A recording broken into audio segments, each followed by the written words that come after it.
All right, and we're back. So we had to stop and discuss this ethical dilemma.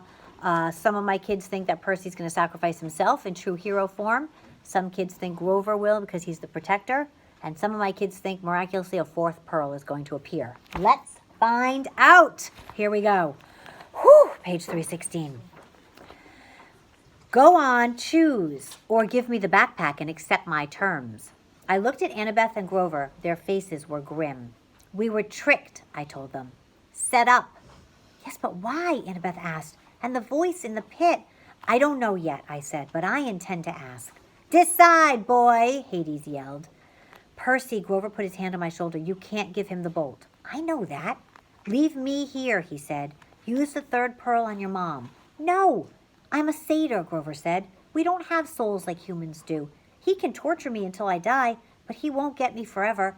I'll just be reincarnated as a flower or something. It's the best way. No, Annabeth drew her bronze knife. You two go on. Grover, you have to protect Percy. You have to get your searcher's license and start your quest for Pan. Get his mom out of here. I'll cover you. I plan to go down fighting. No way, Grover said. I'm staying behind. Think again, goat boy, Annabeth said. Stop it, both of you. I felt like my heart was being ripped in two. They had both been with me through so much. I remembered Grover dive-bombing Medusa in the statue garden, and Annabeth saving us from Cerberus. We had survived Hephaestus's Waterland ride, the St. Louis Arch, the Lotus Casino. I had spent thousands of miles worried that I'd be betrayed by a friend. But these friends would never do that. They had done nothing but save me over and over, and now they wanted to sacrifice their lives for my mom. I know what to do, I said. Take these. I handed them each a pearl.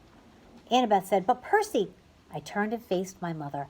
I desperately wanted to sacrifice myself and use the last pearl on her, but I knew what she would say. She would never allow it. I had to get the bolt back to Olympus and tell Zeus the truth. I had to stop the war. She would never forgive me if I saved her instead. I thought about the prophecy made at Half-Blood Hill, what seemed like 1,000,000 years ago. You will fail to save what matters most in the end. I'm sorry, I told her. I'll be back. I'll find a way. The smug look on Hades' face faded. He said, Godling? I'll find your helm, Uncle, I told him. I'll return it. Remember about Charon's pay raise. Do not defy me. And it wouldn't hurt to play with Cerberus once in a while. He likes red rubber balls. Percy Jackson, you will not, I shouted. Now, guys. We smashed the pearls at our feet. For a scary moment, nothing happened. Hades yelled, Destroy them! The army of skeletons rushed forward, swords out, guns clicking to full automatic. The Furies lunged, their whips bursting into flames.